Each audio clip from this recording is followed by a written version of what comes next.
Oh my God, put Tim Walz in front of every man like this in the United States of America. I'm done. I'm done. I'm done. I'm done. I'm done. I'm so angry. I'm so upset. I'm getting more and more upset every moment. Like, Donald Trump would never be able to have this conversation. He just would not. He would not be able to do so.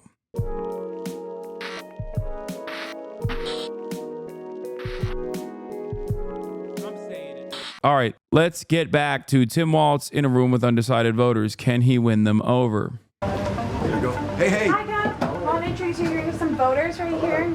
Hi, Tim Walz. I'm here in Erie, Pennsylvania, where we've organized a sit-down with Governor Tim Walz. That's great. Hi, everybody. Good to see you all. And undecided working-class voters. Appreciate it. Thanks for taking time out. Grab a seat. I am a registered Republican, and I did vote for Trump the last election. I'm pretty mixed on it, to be completely honest. And I did vote for Donald Trump in 2020. We want to find out, what will a Harris administration actually do to get wages up, prices down, and save American jobs? And how will they take on the corporate greed that's rigged our economy? And most importantly, will Governor Walz change any of these voters' minds? I wear with a badge of honor being maybe the poorest person to ever run for vice president in the history that they said. I'm a middle-class guy. I got a pension. I don't own any stocks. I recognize we've lost some of the working class folks. We got to get folks back.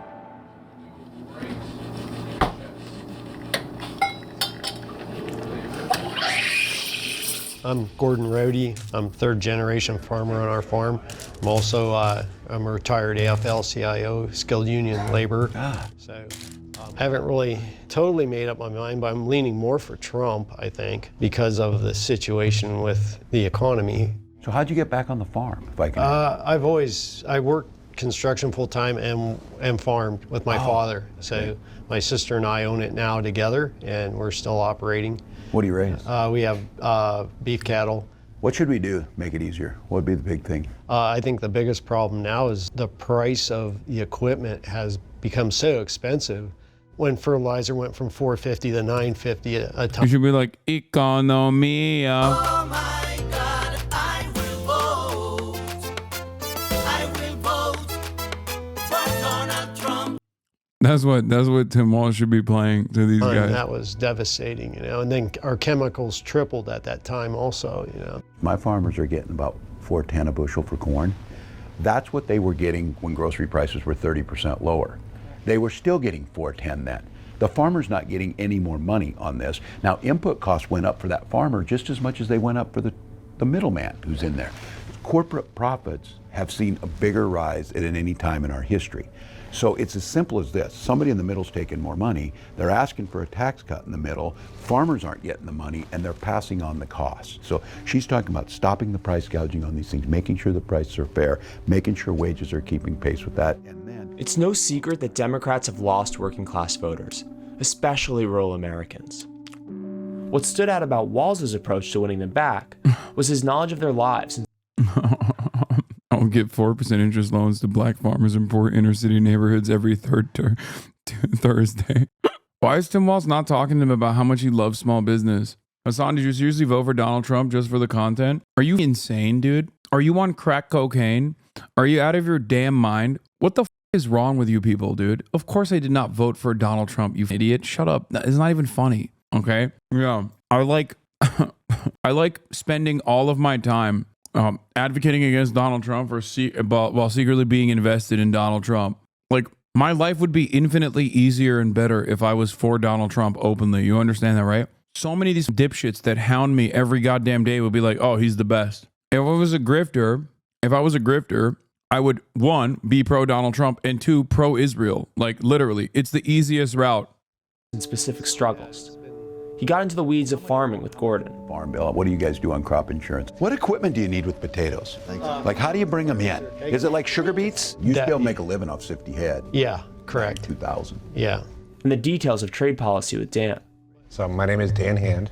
I work at Mack Trucks in Macungie, Pennsylvania. I am a registered Republican. I'm going to support who's going to support labor. Volvo just announced that they are building a plant in Mexico. Yeah. And it's going to be building both Mack trucks and Volvo trucks. And everybody's really concerned about potentially losing our work. Yeah. And we're wondering as far as what the administration would do to help strengthen our plant domestically as opposed to with what's coming out of Mexico. Yeah, no, this was a big deal, and this is a double punch to you. In many of these cases, these folks were given a tax break, your tax dollars, tax breaks, to then offshore your job. And look, this started in the 80s and the 90s when we were saying that we would start shipping these jobs overseas, and then all of a sudden we started seeing the decline. Thousands of auto workers in swing states are worried about whether their jobs will be shipped to low-wage countries like Mexico. And who they vote for will depend on who they trust to renegotiate flawed trade deals like the US-Mexico-Canada agreement or USMCA. The other concern is as far as like NAFTA 2.0, the USMCA. Yeah. I mean, look what happened with John Deere. They wound up losing a lot of work. A lot of rhetoric. And look, Donald Trump picked up on this. He picked up on that there was frustration. We were frustrated because the jobs left and all that. They told us that they were going to fix this, and it didn't get any better. We lost 6 auto manufacturing plants under President Trump's presidency. We've gained back 20. So I think being very clear that we end the policies that incentivize them to do that. We re-incentivize those that are willing to invest here. And things like the Inflation Reduction Act, the CHIPS Act, and things like that, they are working. They are starting to come back. Those 2 laws, passed by the Biden-Harris administration, invest trillions of dollars in bringing manufacturing back to the U.S. after decades of offshoring. People like Jamie Sychek are on the front lines of those global economic shifts. Jamie Sychek, I am a skilled trades card holder of the UAW. It's coming up on my 30th year. I work in a steel mill in Butler, Pennsylvania, and we make a unique product that's electrical steel for transformers. We're kind of tied to you guys with our taconite in northern Minnesota. Yes. I gotta be totally honest, I'm still up in the air. I did not vote for Donald Trump in 2016, and I did vote for Donald Trump in 2020. Over the last 50 years, American steel jobs have been decimated by cheap foreign steel. The mill Jamie works at has been in limbo for years. Last year with the Department of Energy, we had a rule regulation proposed that was nearly going to wipe us off the map. Everything was gonna come from overseas. What was the resolution on that? The resolution ultimately was this past April. The rule accommodates the products that we make for this. But this is the heartburn I have. It was a very long, hard fought. It felt like a fight. To get that conversation to happen. All right. I think American workers like me and people in labor and just middle-class workers need to know that an administration that's in charge has a voice at that and will be a consideration from day one. If we're looking at not after proposing, the fact, not when right, you're fighting, proposing anybody proposed policies and regulations, that those have impacts on jobs and real people, and we need somebody that's going to consider that from the ground up. Well, you certainly got my assurance, and I know the Vice President has lived that way, and Joe Biden certainly did, is that we need to have you at the table, and we need to avoid these things. We need to make sure that your voices of labor are heard. We talk about this being the most pro-labor. Certainly not perfect. We've been through some of these, but I think you've got the assurance that things work better. We know this, if you guys are at the table on the front end. And I'm really bullish because we're going to have to put steel in the ground on all of these, clean energy projects, and then there's golden opportunity there for jobs, American jobs on green steel. How can you look at a guy like this talking to these people with like real, honest, and earnest solutions, and then imagine Donald Trump having a similar conversation? Like, it is beyond the pale. Like, it is unimaginable that these guys will still end up going out and voting for Donald Trump. Oh my God, I will vote. Oh my God, I will vote. I will vote. I will vote for Donald Trump. The people go out to vote, no fear, no more. Like, that's what they say.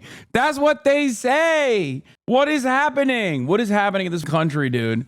Like, for me, especially if Israel, Gaza, Lebanon, if this is not even a point of contention, not a point of consideration for you, that you don't have any sort of like moral issue with that, like, it's not even a question.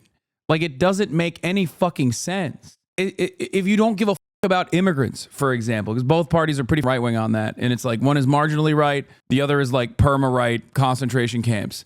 Like, there is no question. It does not make any dang sense, okay?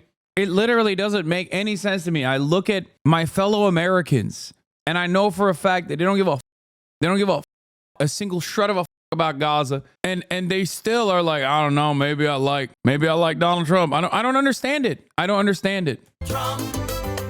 The people go out to vote, no fear, no more. Vote for Trump. Let's go. Vote for Trump. Is it because of the song? Is it honestly because of the song? Is that what it is? They hear the song and they go, oh my God, I will vote for Donald Trump. It doesn't make sense. I'm not a raging conservative. I don't get it. I don't get it. Even if you're a raging conservative, like, you have the capability of looking at a situation where one guy is quite literally a billionaire fail son who has bankrupted his businesses 6 times. And the other party is like, hey, you want all the racist shit? Like, we'll do some of it. Please vote for us. And you're still like, I don't know. I think I'm going to go with the billionaire racist fail son who very clearly does not give a about me. It's so stupid. It makes me mad. You know, clean energy, American energy production. Sustainable and jobs for sustainable. generations. You know, I'm 3rd generation in my plant. My dad, my grandfather worked there. There should be jobs there for 3 or 4 generations to And come. I think you're right. You're thinking about your kids. On what are jobs are they going to do, and then couple it with how they're going to buy a house. I don't want them coming out of school with debt. I want them having a skill and something to do. We're really pushing it. I know the Vice President's pushing it. This idea of skills, more apprenticeship programs, more opportunities to get in, build a stronger economy. They'll be thriving. Vice President mentioned addressing the price gouging. A lot of people are struggling buying just basic everyday needs. I mean, I know she was saying that she's going to attack the price gouging, but how exactly? When we're talking price gouging, it's a fairness in the market. And I just give a couple examples of this. The one is we saw the hurricane coming and all of a sudden airline tickets went up in Florida or whatever. That's not free market. That's unethical. Look, I'm not against anybody being successful. I want them to be successful. But they shouldn't be making insane amounts while they're jamming the price on that, especially on things you need to get. I talk about the last one I give you the example of is insulin. In Minnesota, they were charging for that little vial of insulin a month's worth, they were charging $800. We capped it at $35. Now people are saying, well, how's the company gonna make money? It costs $5 to make it. So 37 states already have these policies in, but we don't have a federal ban on doing this that can stop some of that. That's the initial hit on that. But the biggest thing is making sure wages are keeping pace with it, making sure that your taxes are going lower, making sure that healthcare prices aren't going up. Okay. So Steelers gonna win it? Is that the word? I'm just curious. Look, I will admit this. I thought I was smart. I thought I was smarter than Mike Tomlin. I said, what's he doing putting Russell Wilson in? And that's why Mike Tomlin's getting paid money to be a Steelers coach, and I'm not. So thank you all. Okay, thank really you. grateful. Thank you so much. Thank you guys. Do you have your wallet? What do you want? Something? No, I have Apple Pay though. Oh, that works. We got it. Yeah. Oh, thank you. I feel like I don't usually do this till November, but since it snowed back home, hot chocolate, so I know I'm breaking down. My name is Jewel. I work at Giant Eagle, and I am part of the UFCW Union 1776.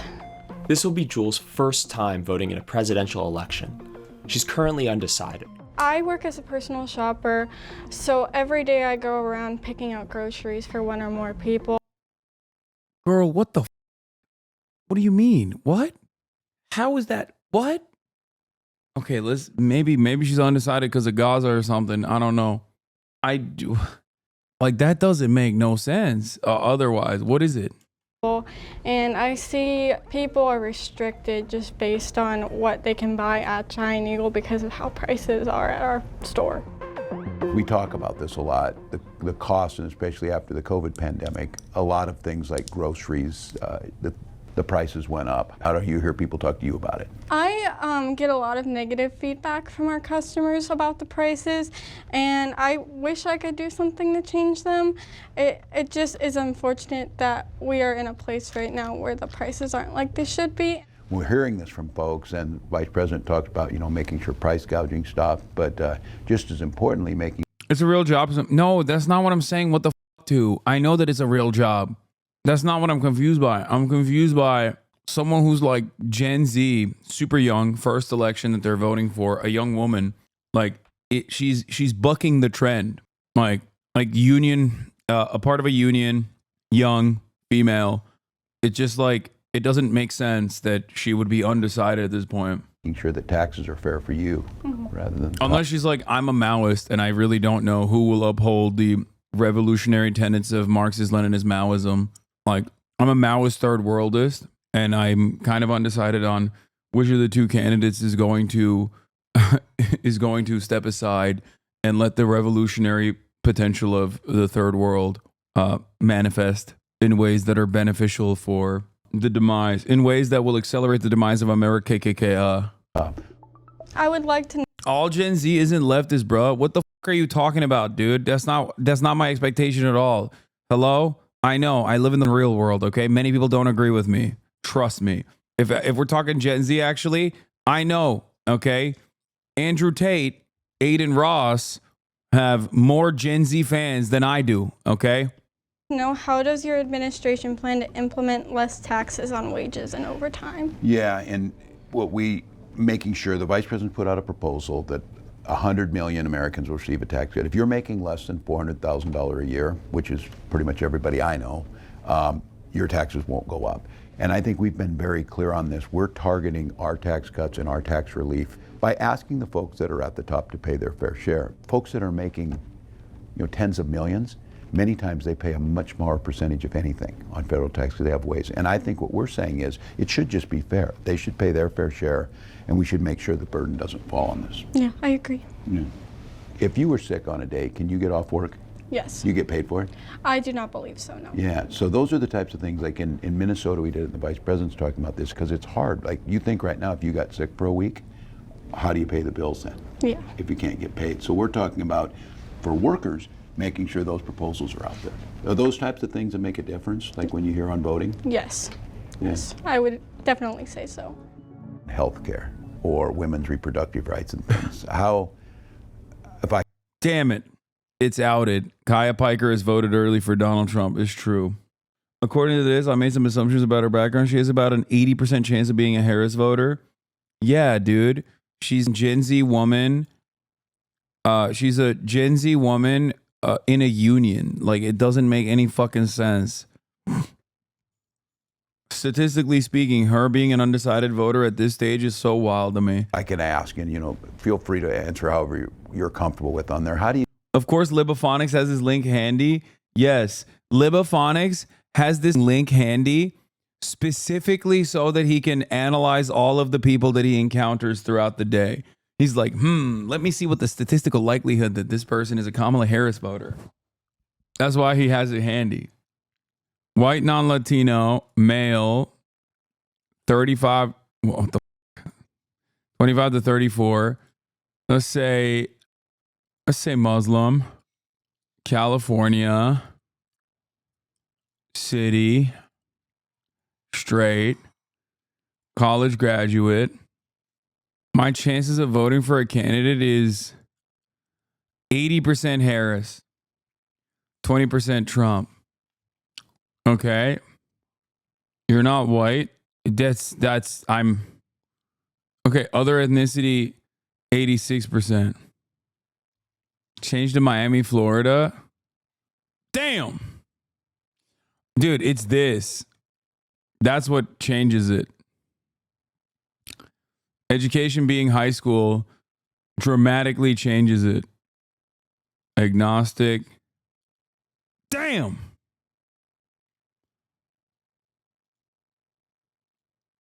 Damn. Damn. Let's see, gay, lesbian. Boom. Changed again. Damn. Bisexuals for Trump.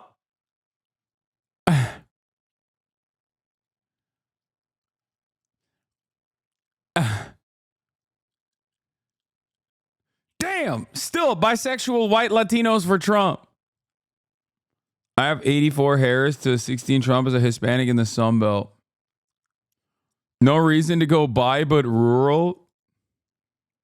Truth bomb. Trump is the bi representation we need. That is, I've been saying that. You see that as that discussion's happening. Like, whereas abortions happen, I feel like they are justified as long as it's not being taken advantage of. And I just believe that should be there for medically necessary needs. No, and I thank you for trusting me with the answer, because I said this is one that And I would just say how I feel and how the vice president feels. We feel very strongly that that's your decision, that you should have the freedom to do that with your doctor. Yes. What? No trans option? Yes, because like if they're looking at only Trump or Harris voters, it's 99.9% voting for Harris.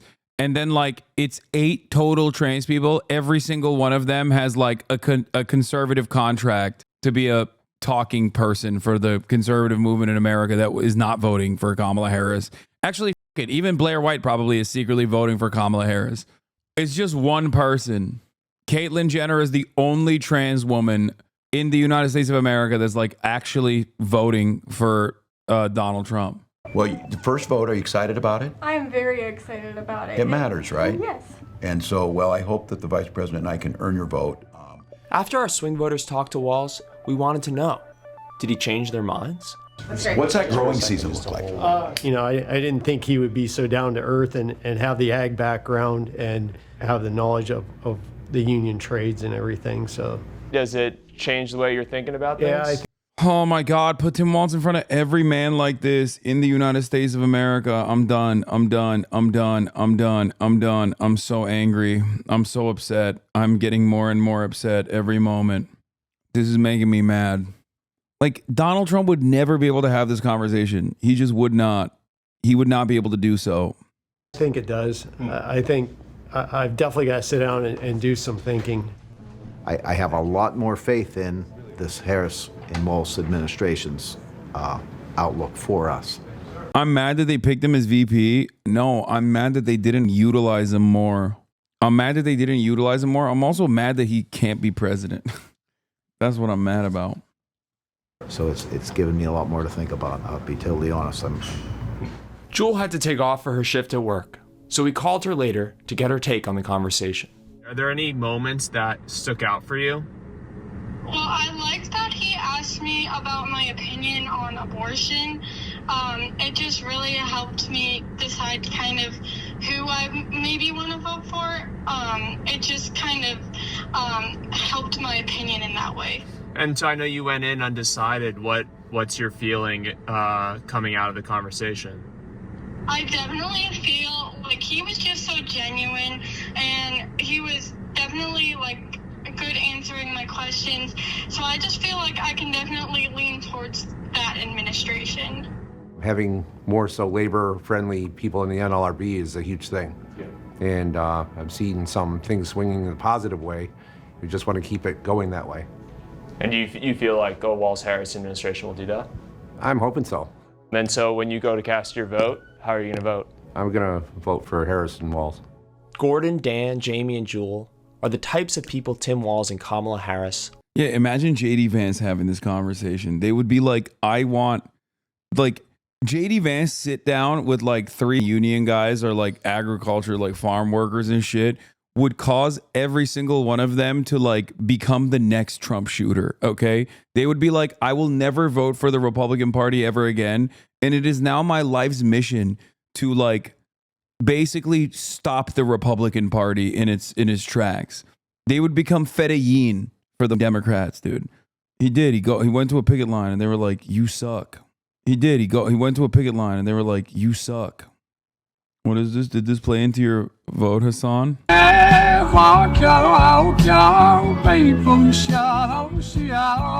It did. Dude, remember what they had. Like, this is something that you guys have to remember. You have to remember the love they felt for one another. Remember the feelings that they had for one another. The enemies, the lovers arc that unfolded in front of our eyes. It's like, it was incredible. And then we took it away from them.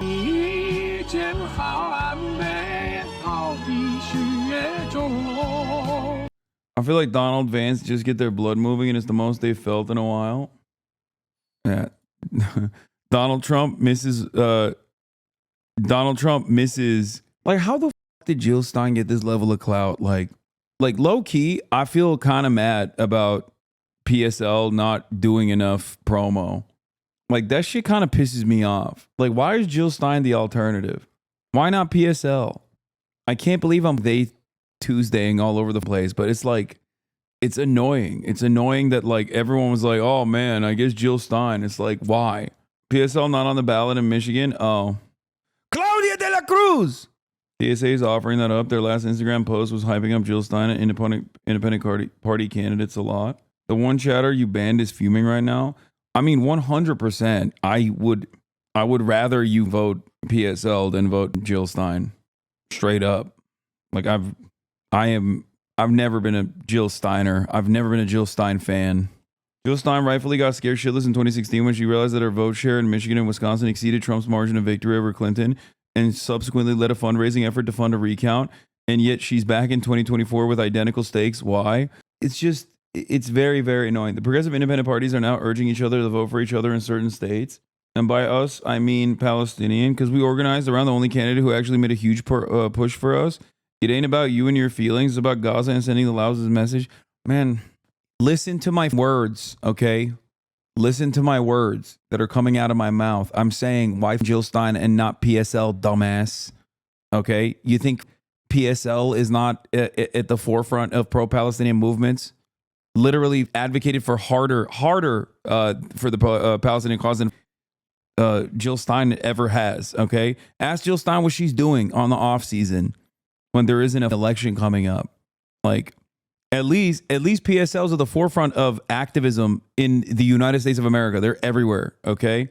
Like, yeah, their electoral ambitions are bunk, but overall, please don't tell me how to vote as a 2-time displacement champion. Man, you think I give a oh my God, dude, I'm so sorry. Yeah, no, you're right. Like, what do you mean? What do you mean? What the do you mean? Like, oh, okay, so I guess you're right. I guess go ahead, go off. I'm literally not even saying vote for the Democratic Party, dumbass. You're not listening to the words that are coming out of my mouth. So annoying. Like, there is no like, oh, I'm Palestinian card in this situation. I am. I listen every day. Okay, well then hear my words, which is like, if you're going to go for a third party, well, the would you go for Jill Stein? It's so annoying. Anyway, like, I guess ironically enough, the fact that Jill Stein only runs every 4 years, like you only hear about her every 4 years, is the reason why she has name recognition. That's what's so frustrating about it. Whereas like, that's literally it. Cause she just effectively only operates as a spoiler. There's no other, there's nothing else in it for her, it seems. Jill has a chance for 5%. PSL doesn't. No, she doesn't either. She's the only one who tried. Plus she has a real shot at 5%. Okay, good luck. Why is this on so anti-progressive grassroots movement? Oh my God. Oh my God. Yeah, bring back Ralph Nader, please. What the Did you watch the Mehdi Hasan Jill Stein interview? No, I also don't care. Like, I don't care enough to pay that close attention to whatever the Jill Stein is up to. It's just that like my metric for candidates, yes, I still grade on a curve, but it's just like if I don't see you out there shooting in the gym, okay, I don't give a I'm not gonna see you as a serious person. Like, sure, yes, the pro-Palestinian movement you put your advocacy towards, and that's fine. But it's like, it's crazy. PSL is fake politicized activism, in my opinion. Yeah, you're right. I mean, look, I like the DSA. I like the Working Families Party. I understand entryism. I agree with all of that. But in terms of like someone who completely wants to be outside of the duopoly, it's like, it just doesn't track. Like, it doesn't make any sense to me. I like that you said politicized activism, in my opinion. Like, what do you mean? PSL is, again, at the forefront of most movements in general. I'm been a Democrat my entire life until today. Trump's America over Biden's America, and it's not really close. No, FaZe Banks, we lost him. We lost FaZe Banks, dude. We lost him. We were tricked into believing if we voted for Trump last election, we were bad people. Not again. At least not me. Sorry. I'm looking strictly at the facts. Fact is, inflation is at an all-time high. The U.S. dollar has lost nearly 20% of its buying power in the last 4 years.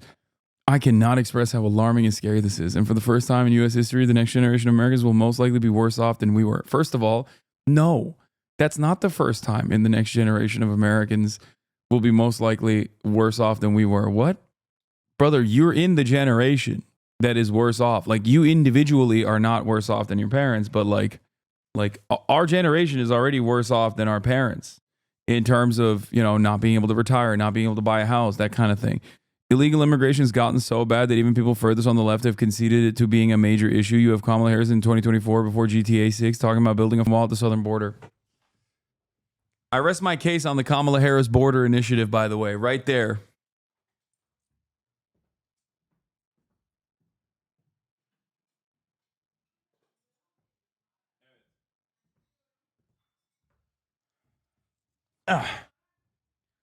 Yeah, I told you. Dudes who spell border with an A are gonna see Kamala Harris be like, oh, I'm the border candidate. And they're gonna go, okay, well, I guess I'll just go with the border guy instead. Listen, man, I understand the average dude, okay? I, in many respects, am an average dude. I hang out with average mindset dudes all the time, okay? Please understand when I tell you, when Kamala Harris goes out and is like, I am the border czar, I am the border police, people are going to be like, oh shit, like even she's agreeing that the border is a problem. I remember vividly this being one of the left's biggest talking points, pushing Trump's racist narrative before narrative before he was even elected. Now all of a sudden, 8 years, 10 million people crossing the border. Oh my God, he wrote border with an A again.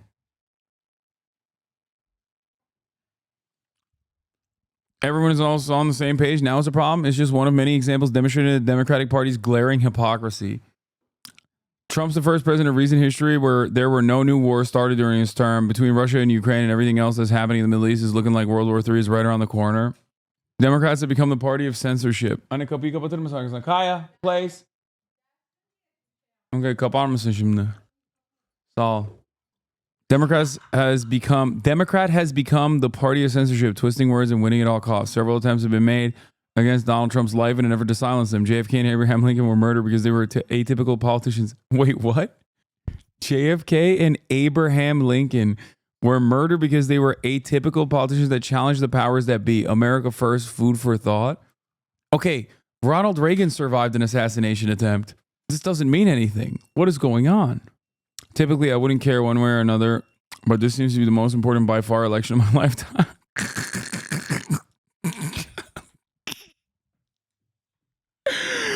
Dude, they're so libbed up, dude. Yo, Republicans are so libbed up. This is why I still don't think Trump is going to win, by the way. Because, like, this message is so... This is the most important election of our lifetime. If you phase the fuck up, you got to vote for Donald Trump. Oh, my God. No, this is not satire. Also, I don't think he's going to end up voting. Watch the most recent Joe Rogan podcast featuring Elon Musk, both historically Democrat, for more information as to why. Notice Trump/Vance's willingness to answer questions in the total silence on the side of Harris/Walz. Again, food for thought. Okay, can I just say, FaZe Banks' entire summarization is everything I've told you about a specific type of guy. A guy, I wasn't referencing him when I was talking about like my apolitical voters who are like low propensity voter friends. Like, but he is exactly, he fits that bill so perfectly. Okay? Kaya, you know it's place time, baby. What the hell is this? I will kiss you right now, you know? Come here. Come here. Oh my God. I will vote. I will vote for Donald Trump.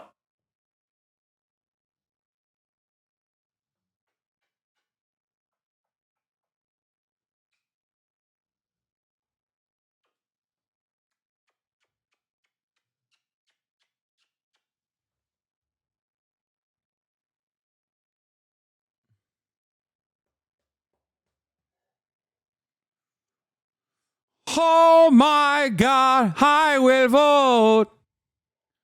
I will vote for Donald Trump. I don't care, still face the fuck up. Oh, me too, brother. Please, whatever decision you make, ultimately, just please make the decision to vote. Oh my God, he's so libbed up. He's saying like, no matter who you vote for, just vote. I'm done with this country, bro. This better hit Lamau. The odds were so good I had to. Don't get it twisted. P.S. Don't get mad. I can't even vote. I'm Canadian. I mean, I think he's gonna win. He's gonna make a lot of money off this shit. Don't sing that right now. I'm at the In-N-Out drive-thru. Chuck Diesel, thank you for the 10 gifted subs. What Elon Musk, Beyonce, or Taylor Swift have to say, at the end of the day, we're all rich and we'll be fine. Wait, what do you mean we're all rich, bro? Is he just talking to other members of FaZe? Like, what do you mean? Can you survive in America where milk is $20 a gallon? That's the question to ask yourself.